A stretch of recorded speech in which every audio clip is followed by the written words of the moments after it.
Bona vesprà, de nou. Anem a començar les ponències vespertines i es comencem en una ponència que, si recordeu tot el que han parlat, sobretot de la política agrària, de l'Agenda 2030 i de la reducció de fitosanitaris, doncs això té molta relació i ara ens explicaran com actuen sobretot les matèries actives, encara que a nosaltres. Sé que no se oye. Encara que a nosaltres n'hi ha algunes matèries actives que són diferents, però són part de la mateixa família Irac, que vol dir que quan creen resistència a una, estem creant resistència a una altra. Val? La ponència es diu Resistències a les matèries actives dels fitosanitaris. La ponència me la donarà Joel González Cabrera, que és professor titular del Departament de Genètica de la Universitat de València. Du més de 25 anys d'experiència en investigació, sobretot de resistència als plaguicides. I sobretot estudia els mecanismes bioquímics de resistència a insecticides i acaricides i el desenvolupament de les metodologies que permeten detectar els organismes resistents en el camp. Sense més dilació, Joel, cuando quieras. Muy bien, gracias. ¿Se me escucha bien ahí atrás? Voy a poner por aquí, sí. Bueno, en primer lugar, muchas gracias por invitarme a estar aquí hoy con todos ustedes. Bueno, hablarles un poco del tema de resistencia. Comentaba con alguno de vosotros hace un momento que yo hoy, la idea que tengo es hacer una presentación, digamos, lo más general posible. ¿Se me oye ahí atrás o no? Uy, pues puedo gritar más, pero no sé si...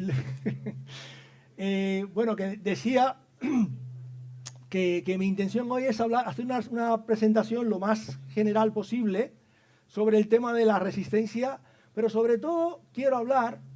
¿Esto funciona? ¿Se va? Sí. Sobre todo... Sí, aquí, vale. Sobre todo quiero hablar...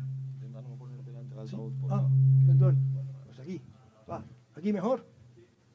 Vale, sobre todo quiero hablar de los mecanismos que genera la resistencia.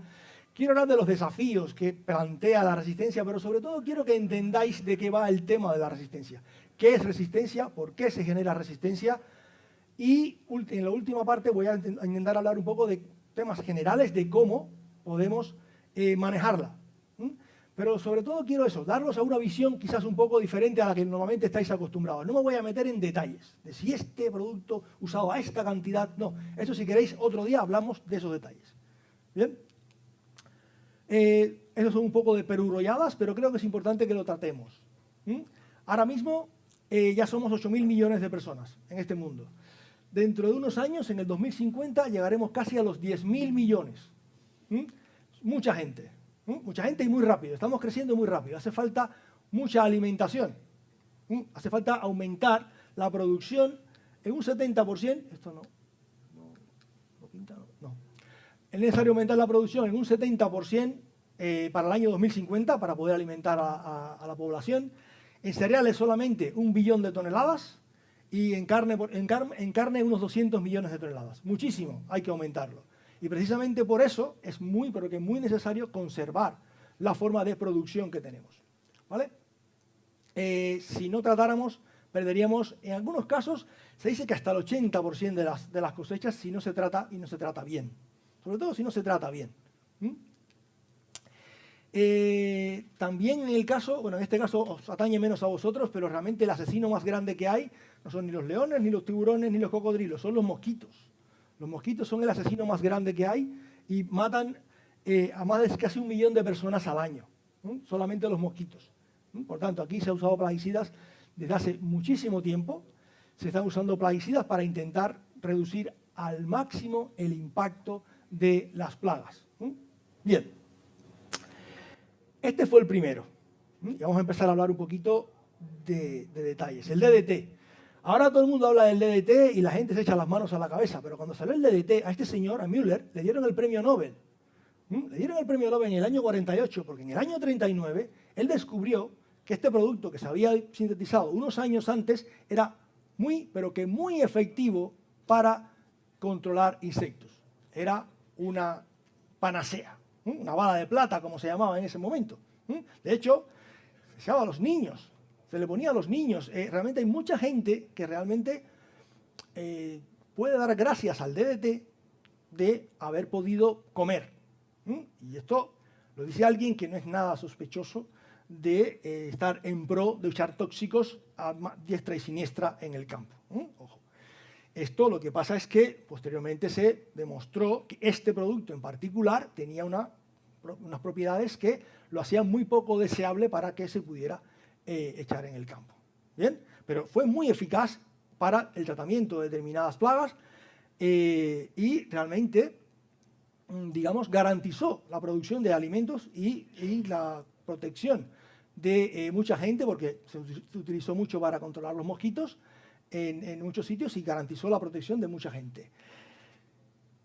¿Qué pasa? Este producto, como digo, en el año 1939 Müller descubre sus cualidades insecticidas. Bien, en el año 1942, 3 años después, se encontró la primera población resistente a este producto.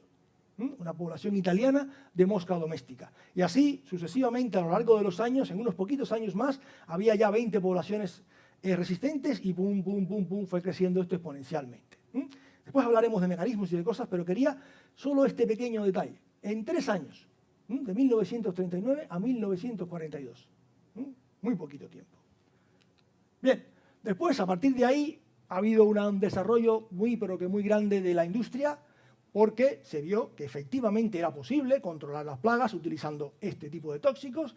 Hubo una escalada entre la eficacia que podían tener estos productos. Después se descubrió que muchos de ellos tenían otros efectos que no eran deseables para el medio ambiente, para nosotros mismos, para otros animales, sobre todo la fauna auxiliar, tan útil para el control. Y poco a poco fueron evolucionando las familias, hasta que, bueno, eso se queda aquí en el 2010, pero ya sabéis que hay otras muchas familias que han ido saliendo posteriormente a esto. Bien, vale. El año 2009 la Unión Europea saca su regulación y comienza entonces un proceso que es muy importante para el tema que vamos a tratar hoy. Había aproximadamente unas 1000 materias activas en el año 1996. Después de esta revisión, solo el 26% sobrevivió. Ojo, importante lo que voy a decir ahora.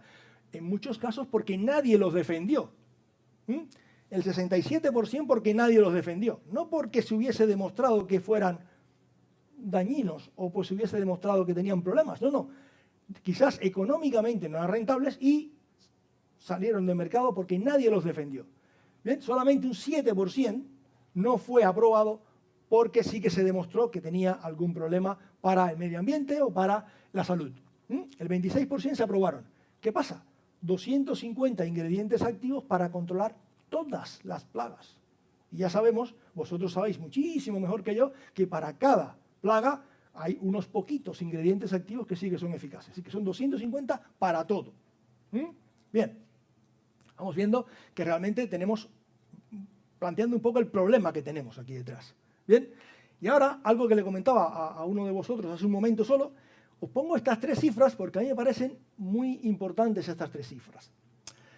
Resulta que como hay 250 principios activos y hay muy poquitos principios activos que realmente sean eficaces para determinada plaga, enseguida todos vosotros, yo también digo, bueno, pero lo lógico es que pues, se desarrollen nuevos productos. Hay mucha gente inteligente por ahí que puede desarrollar nuevos productos.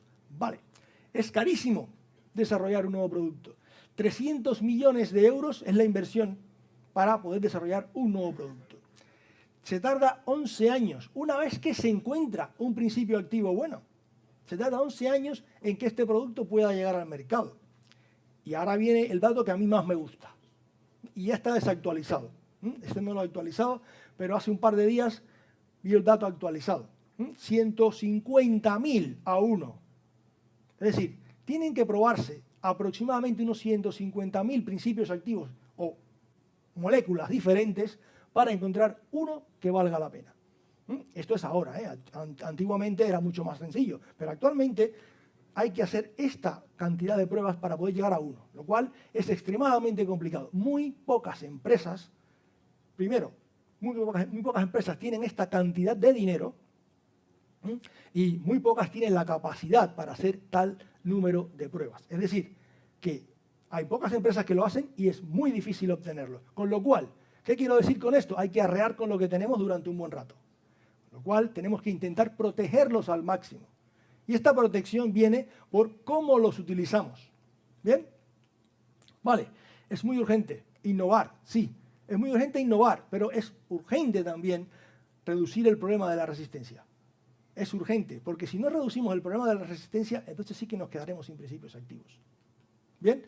Este es un problema que va creciendo paulatinamente con los años y ya está siendo algo muy desbordante. Esta gráfica es del 2014. Bien, ya había 586 especies. Ahora mismo hay casi 700 especies que ya han desarrollado resistencia a diferentes principios activos, claro. Es casi imposible controlar plagas en muchos momentos. Y las pérdidas para todos vosotros son pero que muy grandes. No solo en la agricultura, no solo citricultura, apicultura, ganadería, en muchos ámbitos. Las pérdidas son pero que muy grandes. 16.920 principios activos, a los cuales ya hay casos de resistencia a múltiples principios activos. Es decir, muchísimos. Los artrópodos, insectos y ácaros sobre todo, tienen una capacidad muy grande, pero muy grande para mutar, para modificarse, con lo cual generan resistencia. Puede generar resistencia de una forma muy rápida. Bien, yo traigo esta frase porque a mí esta frase me gusta muchísimo, porque cuando estamos hablando del tema de resistencia, estamos hablando de evolución. Es una evolución muy rápida, pero que muy rápida. Porque estamos basándonos precisamente en la supervivencia del más apto. Esta frase tan traída y llevada nunca tiene más razón que en este caso. Solo aquel que es capaz de sobrevivir es el que se va a mantener en la población. Esto muchas veces se le achaca a Darwin, pero la frase no es suya, es de Spencer, que era lo decía en otros ámbitos, pero Darwin la hizo suya en la 5ª edición del Origen de las Especies para explicar la evolución en general. Pero si la aplicamos a la resistencia, realmente vemos que es el caso más, específico donde es útil esta frase. Bien, vamos a definir resistencia. A mí me gusta que se tenga muy claro lo que es resistencia. Resistencia es un cambio hereditario. Tiene que haber un cambio en el ADN. Si no hay cambio en el ADN, no hablamos de resistencia. Estamos hablando de una cosa completamente diferente. O se ha tratado mal, se ha tratado cuando no toca, se ha tratado sobre el estadio que no toca y estamos hablando de un fallo de tratamiento que no tiene que ver con resistencia. Solo si hay un cambio en el ADN, entonces estamos hablando de resistencia. Cuando se producen fallos continuados, cuando se trata como plantea el fabricante, sí que estamos hablando de resistencia. Resistencia cruzada. Muchos de vosotros conocéis la resistencia cruzada. Resistencia cruzada es cuando yo tengo resistencia a un producto que no he usado antes. Leñes, yo no he usado este producto antes y esto no hace nada. Vale, no hace nada precisamente porque has generado resistencia con otro producto. Has generado resistencia a este con otro producto. Y entonces estamos hablando de resistencia cruzada. Ahora dentro de un momentito os voy a enseñar una imagen para que veáis muy claramente por qué se produce realmente la resistencia cruzada. Después tenemos la múltiple. La resistencia múltiple es cuando he tratado con todo lo que hay muchas veces y entonces evidentemente voy a desarrollar varios mecanismos de resistencia. Y esta también es extremadamente peligrosa. Las dos son muy peligrosas, pero esta, por supuesto, porque ya he, gastado todas las balas que tenía. Entre 2 y 20 años para que evolucione la resistencia. Ya habéis visto en el caso del DDT que en 3 años ya había resistencia. Hay algunos que han tardado muchísimo más. Hay algunos casos en los cuales se llevan, no sé, incluso más tiempo usándose. Hay algunos productos, por ejemplo, la mitraz, en algunos ámbitos donde se puede usar, lleva muchísimo tiempo y ahora justo es que está empezando a haber algo de resistencia. Con lo cual es muy importante tener las ventanas en las cuales podemos movernos. Bien, ¿por qué se produce? A ver, los artrópodos, insectos, ácaros, son muy plásticos y sobre todo tienen una tasa de reproducción muy alta. Las frecuencias de mutación, que ahora veremos una imagen que a mí me gusta mucho también enseñar, las frecuencias de mutación son bajas, son bastante bajas. Pero si la frecuencia es baja, pero se reproduce mucho, yo voy a tener que el evento puede pasar. Y si el evento puede pasar, voy a tener resistencia. En el caso de las poblaciones de insectos son enormes, muy grandes, con lo cual es posible que aún con una tasa de mutación baja, si la reproducción es alta, yo voy a tenerlas en la población. ¿Bien? El tipo de reproducción. Hay algunos tipos de reproducción que favorecen precisamente el desarrollo de resistencia. Por ejemplo, Tetranicus los machos son haploides, con lo cual se fija muy rápidamente alguna mutación en la población y ya una vez que se ha fijado en esa población, pues voy a tener muy difícil de controlar esta plaga. ¿Bien? Bueno, esto es de perogrullo. Los que tienen la mutación sobreviven, los que no. Tienen una ventaja selectiva. Y la palabra selección, la vamos a oír ahora dentro de un momento porque a mí me gusta también la palabra selección. Tenemos que voy haciendo una alta presión de selección. Estoy usando en muchas ocasiones el mismo principio activo o algo muy parecido muchas veces. Con lo cual, al aumentar la presión de selección, voy a favorecer que estos organismos estén en la población. ¿Bien? Si no hay mutaciones, vuelvo a repetirlo, no hablamos de resistencia, es un fenómeno de base genética. En este caso, decimos que estamos hablando de resistencia. Y se producen cambios en los sitios diana, en la expresión de los genes y en su regulación. Esto a vosotros, como digamos, no entráis ahí. Ahí entro yo, porque yo me dedico a eso, a buscar estas cosas, a buscar y a encontrarlos. Y ahora después les voy a explicar por qué quiero encontrarlos. Porque una vez que yo sé eso, tengo una herramienta muy importante en la mano. Pero bueno, realmente es importante. Tiene que haber mutaciones. Y ahora hablamos de esto, de este tema. Mirad, ante cualquier mecanismo, cualquier evento, cualquier cosa que suceda, puede haber errores. Por ejemplo, en correos, hay 13 retrasos de cada 100 envíos. Se pierde una maleta de cada 200 en los aeropuertos. Un mecanógrafo profesional falla una letra por aproximadamente de cada 250 que teclea. En la reparación del ADN, fijaros si es buena, digo, en la replicación del ADN, un error cada 1000 millones de nucleótidos. Es muy poquito, pero muy poquito. Sin embargo, existe. Es un evento que existe. Y, por ejemplo, en humanos, uno de los mecanismos de reparación que tenemos, porque tenemos muchos, hay errores, pero además de eso se reparan. Se reparan aproximadamente unos 30.000 errores al día en nosotros, con uno de los mecanismos de reparación. Si no existiera eso, ahora mismo no habría nadie de nosotros aquí, porque tendríamos, evidentemente, muy probablemente cáncer todos.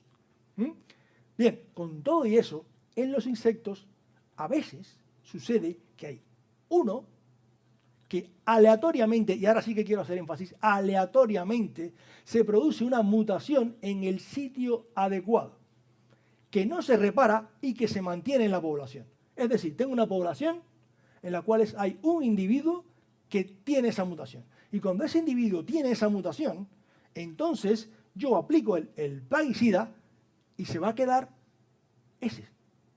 Y algún poquito más que el plaguicida no entre en contacto con él o que después viene a la población. ¿Qué pasa? Ese se va a reproducir.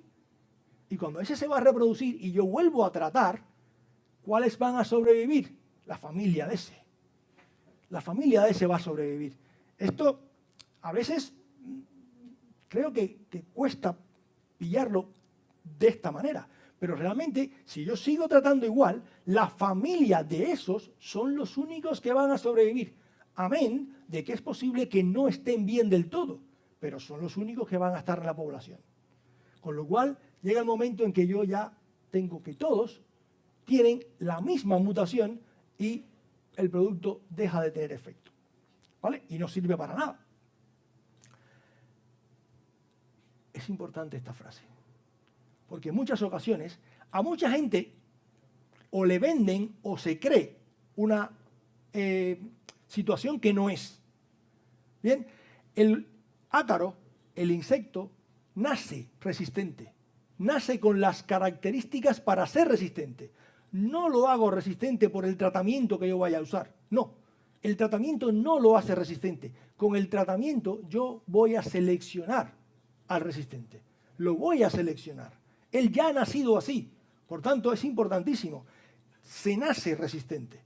Y es ahí la herramienta que tenemos en la mano. Esto mismo que es decir, jolín, pues si se nace estamos perdidos. No, es la herramienta que tengo en la mano. ¿Bien? Mecanismos. A lo largo de todo el proceso, desde que yo estoy tratando hasta que llega al sitio donde va a hacer efecto, el plaguicida hace un recorrido. Y en ese recorrido, cualquiera de esos pasos que falle, provoca resistencia. Y ahora veremos por qué. Cualquiera de esos pasos que falle, y ahí tenemos los diferentes mecanismos de resistencia que existen. Modificación del comportamiento o penetración y penetración reducida. Son dos diferentes, no es lo mismo, pero ocurren en la misma parte del ambiente. Es decir, antes que el principio activo entre en contacto. ¿Bien? En el caso de la modificación del comportamiento, los insectos pues detectan, de alguna manera, detectan y reconocen el peligro y evitan el control con el plaguicida o dejan de comer al detectar que hay un tóxico. Bien, en este caso no es que el plaguicida no le haga efecto, el plaguicida le haría efecto si entra en contacto con él. Hay un caso muy curioso que es uno de los casos en los cuales se vio que efectivamente había un problema de comportamiento, aunque es extremadamente difícil de demostrar, pero se vio que en el caso de los mosquitos se iban de la casa cuando fumigaban con el principio activo, se iban fuera, esperaban fuera, cuando se iba el principio activo, volvían dentro. Sí, comportamiento, se iban fuera, lo detectaban de alguna manera. También ocurrió algo parecido con las mosquiteras pretratadas con piretroides, los mosquitos no entraban en contacto con ellas. Esto, al fin y al cabo, también protegía a la gente, ¿no? Porque si el mosquito se iba, no picaba a la gente, pero realmente a efectos de resistencia, efectivamente, el piretroide lo hubiese matado, pero si no entra en contacto con él, no le hace nada. También el caso de las cucarachas que evitan los cebos. Lo detecta de alguna manera y se van. Penetración reducida. Bueno, en este caso es una modificación del exoesqueleto. El exoesqueleto del insecto pues, se modifica de una forma que impide que entre, o al menos reduce muchísimo, que entre el principio activo. Con lo cual aquí tenemos un mecanismo, que es un mecanismo que usualmente tiene niveles de resistencia bastante bajos, que no se sabe exactamente muy bien cómo funciona en algunos casos, pero lo importante de aquí es que, si bien los niveles de resistencia que genera son bajitos, porque al fin y al cabo, usualmente el principio activo entra, sobre todo porque se usan agentes para que el principio activo pueda entrar, puede tener sinergia con otros mecanismos y contribuye o potencia otros mecanismos. Es decir, en muchas ocasiones ocurren varios mecanismos a la vez. Y este es el caso. Si se modifica la cutícula, entra menos principio activo, con lo cual después, cuando esté dentro, este principio activo, si hay otro mecanismo, pues va a hacer que sea mucho más potente la resistencia. Bien, después tenemos que ya este es uno de los más importantes. El incremento de la detoxificación. Vale, aquí tenemos una cosa. Realmente, todos nosotros, seguro que todos habéis tomado un café, más o menos, o posiblemente una cerveza o un vino o algo a su momento. Una vez que lo hacéis, enseguida en vuestro organismo se pone en marcha un sistema de detoxificación. Sistema de detoxificación porque al fin y al cabo es un tóxico lo que no hemos tomado. Usualmente están en el hígado. Pues en el hígado todos tenemos, los insectos también, una batería de enzimas, realmente esto lo pongo solamente a modo de ejemplo, una batería de enzimas de unos 40 o 50 miembros de cada familia que se encargan cada uno de destrozar un tóxico diferente. Lo mismo pasa en los insectos. ¿Y qué sucede? Que cuando también aleatoriamente alguno de estas enzimas, que es la que va a degradar un principio activo, se expresa mucho más, si se expresa mucho más, voy a hacer que el principio activo se degrade mucho antes de que pueda llegar al sitio donde va a hacer efecto. Y cuando esto pasa, ese principio activo va a dejar de tener efecto o va a tener mucho menos, porque llega menos principio activo al sitio donde tiene que llegar. Y esto es un mecanismo de resistencia muy común, que puede llegar a ser muy peligroso. Los niveles de resistencia tampoco es que sean los más altos, aunque sí que pueden llegar a ser muy altos. Yo he visto mecanismos de resistencia metabólica que pueden llegar a ser de 1000 veces, Estamos hablando de mucho. Puede llegar a ser, usualmente no es tan alto, pero pueden llegar a ser muy altos. Lo importante de aquí es que como a veces algunos plaguicidas tienen una estructura química similar, estas enzimas detectan esas estructuras químicas, van a tener resistencia cruzada con familias diferentes de plaguicidas. Si este mecanismo de acción de resistencia está, digamos, afectando a una familia de plaguicidas, puede darse el caso, y se ha dado en muchas ocasiones, que puede afectar a otra familia de plaguicidas. Por eso puede ser muy peligroso. Y por último llegamos al que yo le llamo la madre del cordero. Y le llamo la madre del cordero porque realmente es el mecanismo, digamos, más potente de todos. Cuando llega el principio activo al sitio donde se tiene que unir y ese sitio se ha modificado. Si el sitio al que se tiene que unir se ha modificado, es como si yo le estuviera echando agua al insecto, porque no le va a hacer absolutamente nada, o muy poquito, muy poquito, porque realmente el sitio al que se va a unir no deja que se una, es decir, hecho y se va, ya está, no hace nada. Os pongo este ejemplo. Una gran parte de los principios activos que se han utilizado a lo largo de los años tienen como diana el sistema nervioso, pero no el sistema nervioso en general, se une a distintas moléculas del sistema nervioso. Bien, esto quiere parecerse a una neurona, una sinapsis, tengo una neurona por aquí, una neurona por aquí, y el espacio intersináptico en medio. Bien, los piretroides, y el DDT también, de hecho, los piretroides se unen a una molécula que se llama canal de sodio. El canal de sodio dependiente de voltaje. ¡Pam! Nombre de la molécula. Lo importante, es una molécula que está en los axones de las neuronas y de otras células excitables. Nosotros tenemos canal de sodio. Es un pelín diferente solo al de los artrópodos y por eso nos salvamos. Entonces, si se modifica el canal de sodio, y creedme, se modifica, si se modifica el canal de sodio, los piretroides en general dejarán de unirse. O al menos, la gran mayoría de ellos se van a unir mal a ese sitio. Con lo cual, todos los piretroides van a tener problemas si hay modificación del canal de sodio. Y esto es muy importante, porque esto es muy importante a la hora de saber con qué puedo tratar. Si yo sé que hay resistencia debido a modificación de sitio de unión, solo estaría loco si trato con dos piretroides uno detrás de otro. Aunque diga quien diga que va a funcionar. Lo que puede ser que funcione en esta vez, al siguiente no va a funcionar. Y lo digo, vamos, porque lo hemos visto muchísimas veces. Y realmente al final, quien pierde el dinero y quien pierde la cosecha es el agricultor. Algo muy similar pasa con los neonicotinoides. Actúan aquí, en el receptor nicotínico de acetilcolina. Pasa lo mismo. Si se afecta a este, pues vamos a tener que los neonicotinoides van a tener todos problemas para poder funcionar.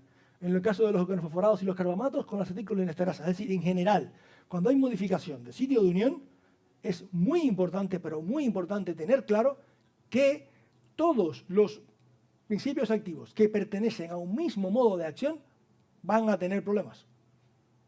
Diga quien diga el que quiera. ¿Vale? Bien, por tanto, este mecanismo es muy específico para uno o varios compuestos dentro de una misma familia. Es importante, ¿eh? Cuando se modifica el modo de acción, el sitio de unión, tenemos que esta resistencia va a ser para el mismo modo de acción. Vamos a tener niveles de resistencia muy altos, son los más altos de todos, con esta modificación, siempre. Cuando tenemos esta, los niveles de resistencia son muy altos y casi asegurado vamos a tener resistencia cruzada dentro de la misma familia, casi con total seguridad. Solamente se puede salvar en algunos casos y muy contados. Bien, hablemos de la eficacia biológica. ¿Recordáis cuando os dije que estaba hablando de cómo se quedaba un solo organismo, iba avanzando la resistencia, aunque no estuviera bien del todo? Esto quiere decir, por ejemplo, os he dicho que el canal de sodio es importante para la transmisión del impulso nervioso, ¿no? Bien, si está modificado el canal de sodio, digamos, el insecto no está del todo bien, porque tiene una modificación en su sistema nervioso. Es decir, no está, digamos, a plena capacidad, llamémoslo de esa manera. Solo sobrevive porque o se queda en la población porque yo estoy eliminando al resto. Yo le estoy haciendo un favor. Le estoy eliminando la competencia. Por tanto, él se reproduce. Se va a reproducir. Pero realmente este organismo tiene la eficacia biológica reducida. ¿Por qué? Porque esta modificación lo hace que se reproduzca menos en igualdad de condiciones con los susceptibles. Por tanto, si yo elimino, retiro el agente selectivo, es decir, elimino el plaguicida de la ecuación, estos organismos van a disminuir en la población. Esto se ha visto en muchísimas ocasiones que realmente funciona muy bien si se trabaja con cuidado, si se hace con cuidado. Yo le comentaba a uno de vuestros compañeros hace un momento que trabajo mucho con apicultores. En el caso de la apicultura se utiliza muchísimo productos para el tratamiento de varroa. No sé, imagino si algunos apicultores conocen el tema, es una plaga pero que es muy grave. Y muchas veces se utilizan piretroides para controlarlos.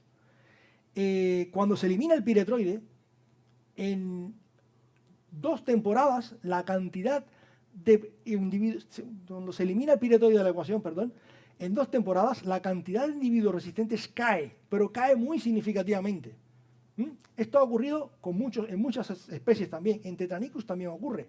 Es decir, hay muchas especies donde sí se elimina el principio activo y hay problemas con la eficacia biológica, se puede llegar a recuperar la susceptibilidad al principio activo. ¿Bien? Esta institución la conocéis, creo que casi todos la conocéis. Realmente el IRAC ha hecho muchísimo por el estudio de la resistencia y por divulgar realmente las causas de la resistencia y sobre todo la forma de gestionar la resistencia a lo largo de los años, desde el año 1984. Yo realmente creo que es una institución que ha hecho bastante por este tema. En su página web podéis ver mucha información al respecto. Ellos realmente son los encargados, han sido los encargados de agrupar los principios activos en modos de acción, lo cual ha sido un acierto muy grande desde mi punto de vista. Actualmente hay 36 modos de acción diferentes y hay algunos principios activos en los cuales aún no se ha podido determinar o agrupar en un modo de acción, básicamente porque no se conoce exactamente el modo de acción. En algunos biológicos no se conoce exactamente cómo funciona o es muy difícil realmente agruparlos. Bien, este es el póster donde están todos los modos de acción, donde podéis ver a cada uno de estos principios activos y también, bueno, existe la aplicación, podéis descargar la aplicación donde se puede ver toda esta información. Lo más importante que promulga el IRAC, lo promulgamos todos nosotros, todos los que nos dedicamos a trabajar en esto, promulgamos que lo más importante es hacer una gestión integrada. Imagino que esta mañana también habéis oído de esto bastante. Pero la gestión integrada está basada precisamente en el conocimiento. Realmente, solo conociendo a fondo a qué nos enfrentamos y cómo queremos enfrentarnos, entonces sí que es que podemos realmente tener opciones de poder avanzar. Es muy importante conocer la plaga que vamos a tratar. Sobre todo conocer el sistema. Más que la plaga como tal, conocer el sistema en que estamos trabajando, porque realmente usualmente no hay un único organismo en el sistema, hay otros varios y sobre todo tenemos otros organismos a los cuales no queremos o no debemos dañar. Entonces es muy importante conocer qué densidad tenemos, los estadios que realmente son susceptibles. Tenemos que saber el momento más adecuado para tratar, porque a veces tratamos usualmente, y por desgracia, mucha gente trata cuando toca, pero cuando toca según el calendario, no cuando toca según la medición que se haya podido hacer. Y esto pasa muchísimo. Es importantísimo conocer qué eficacia real tiene mi principio activo. ¿Qué eficacia real tiene para lo que yo quiero tratar? Porque a veces, en muchas ocasiones, se trata a ciegas. Eso lo he visto muchas veces. La gente trata a ciegas. Solo es importante tratar cuando es necesario. No se trate... Vamos, me decís muchas veces, es que tengo plaga siempre. No, pero tienes plaga siempre, pero ¿qué cantidad tienes? ¿Qué estadios tienes? Es importante conocer realmente el sistema que tengo entre manos. Bien, a veces no es posible hacer esto. lo sé. A veces no es posible hacer esto, pero es muy deseable rotar. Y muy deseable, evidentemente, rotar con principios activos que tengan un modo de acción diferente. A veces el producto es diferente, el nombre del producto es diferente, pero lo que tenemos dentro o es lo mismo o es muy parecido. Es decir, productos del mismo grupo que a veces las empresas vienen y te dicen, no, esto es buenísimo, es mejor que este otro. Pero realmente cuando vas a mirar dentro tienen el mismo principio activo o son del mismo grupo. Y al final os están engañando. Y esto es muy importante tenerlo en cuenta. El tema de las mezclas, yo digo que yo no soy muy partidario de las mezclas, pero se pueden hacer mezclas, efectivamente se pueden hacer. Y en muchas ocasiones la mezcla puede ser muy eficaz para realmente evitar el desarrollo de resistencia. Puede ser, de hecho, beneficioso. Pero evidentemente la mezcla la debo hacer con productos con diferente modo de acción. Estos productos, bueno, también no puedo recomendar otra cosa, tiene que cumplirse con las especificaciones de cada uno. Es decir, en la mezcla, la concentración final tiene que ser la concentración final que le toca a cada uno. No puedo variar las especificaciones cuando voy a hacer el tratamiento. Cada producto de estos por separado debe ser efectivo, porque si uso uno que no es efectivo y lo mezclo con otro, ¿qué estoy haciendo? No estoy haciendo nada. No estoy haciendo nada. Y esto a veces lo he visto, alguna mezcla de oro, porque haces esta mezcla si no te va a hacer nada. Evidentemente la exposición de la plaga debe ser por igual a los dos, para tener beneficios realmente a la hora de hacer un tratamiento eficaz con los dos principios activos. Porque en este caso estamos hablando de muerte redundante. Se habla de muerte redundante. ¿Por qué? Porque yo realmente, si no mato a un organismo con uno de los productos, lo tengo que matar con el otro. Bien, si esto no se cumple, al final lo que estoy haciendo es la torta a un pan. Y esto sí que es de cajón. No debe haber resistencia a estos productos. O si la hay, tiene que ser muy, pero que muy bajita para poder hacerlo. Y evidentemente no debe haber resistencia cruzada a los dos productos. Si hay resistencia cruzada a los dos productos, ¿qué estoy haciendo? Tirando el dinero. Bien, de esto, realmente la que de esto podría hablar muchísimo es mi compañera Patricia Chueca de Libia, que han trabajado muchísimo en este tema. Hay que hacer las aplicaciones correctamente, hay que revisar las boquillas, hay que usar la concentración adecuada, el volumen de caldo adecuado, usar el modo de aplicación adecuado. De esto, bueno, hay muchísimo que se puede hablar de esto, pero realmente se resume aquí. Realizar las aplicaciones correctamente. Si no se hace esto de esta manera, pues evidentemente tampoco estoy favoreciendo que se haga un buen tratamiento y estoy favoreciendo la resistencia, evidentemente. Bien. A ver, a veces en cítricos es complicado usar control biológico. Sí que se puede usar control biológico de conservación, contribuye a un buen control, pero evidentemente la integración de diferentes metodologías, diferentes modos de controlar la plaga es la clave para lograr un buen control. Requiere más trabajo, efectivamente, requiere muchísimo más trabajo, pero hay que integrar varios modos para poder lograr un control lo más efectivo posible de determinadas plagas. Realmente yo creo que es el modo al que deberíamos ir y no quedarnos siempre con el tratamiento con el químico, el tratamiento con el químico y el tratamiento con el químico. El tratamiento con el químico efectivamente es muy bueno en muchos casos, pero al final y a la larga se ha demostrado que no es lo más efectivo.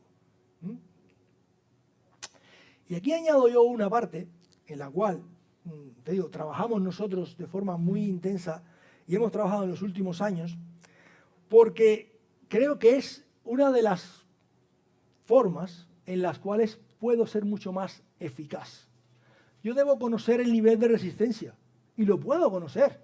Yo lo puedo conocer. Se puede hacer de la forma, digamos, tradicional, a través de bioensayos, o con este conocimiento que os digo yo, que nosotros, a lo que nos dedicamos nosotros, a encontrar estas mutaciones, a encontrar estas modificaciones que ocurren en el ADN, nosotros diseñamos metodologías para poder detectar en el campo los organismos resistentes. Y yo, detectando en el campo la frecuencia de organismos resistentes, yo puedo decir con bastante fiabilidad qué porcentaje de esos organismos van a sobrevivir al tratamiento. Y cuando tengo esa información, yo puedo saber si mi tratamiento va a ser efectivo o no. Este es un ejemplo. Por ejemplo, cada uno de estos puntitos es un individuo diferente. Cada uno de ellos. Yo extraigo el ADN y detecto, con esta metodología, hay muchas metodologías, esta es una sola. Puedo saber qué modificación del genoma tienen. En este caso en particular, estos que están aquí, tienen las 2 copias del genoma mutadas. Un organismo diploide, es decir, tiene 2 copias, como nosotros, tiene 2 copias. Estos que tienen las 2 copias del genoma mutado, estos van a sobrevivir. Asegurado, estos sobreviven. Y estos que están aquí, no van a sobrevivir. Por tanto, yo puedo sacar matemáticamente una muestra determinada, si hago bien la muestra, una muestra aleatoria en el campo, y hago mis cálculos, yo puedo decir, este producto va a ser eficaz al 80%, va a ser eficaz al 20%. Y ya evidentemente la decisión es de cada uno. Yo puedo dar este dato y con esta información realmente se puede llegar a saber si un determinado producto va a ser eficaz o no. Y en muchas ocasiones hemos hecho esto, y funciona bastante bien. No se puede hacer, evidentemente, para todos los productos porque en muchos casos no se conoce aún el mecanismo de resistencia. Una vez que lo conoces, sí que se pueden generar este tipo de métodos de diagnóstico. Y en algunas ocasiones no es una cosa muy lenta, es una cosa que puede tener ese resultado en 2 o 3 días. Bien, a forma de resumen, a la hora de hacer una gestión integrada es muy importante el conocimiento de la plaga, a seleccionar el momento más adecuado para la aplicación. Hay que rotar, es importantísimo rotar, y rotar con diferentes modos de acción. Si no lo hacemos, pues no estamos haciendo nada. Las aplicaciones hay que realizarlas correctamente, es importantísima la integración entre diferentes métodos de control y sería muy, pero que muy deseable implantar metodologías de muestreo profiláctico para conocer con antelación, antes del tratamiento, los niveles de resistencia que tenemos en la población. Bien, ahora, muchas gracias.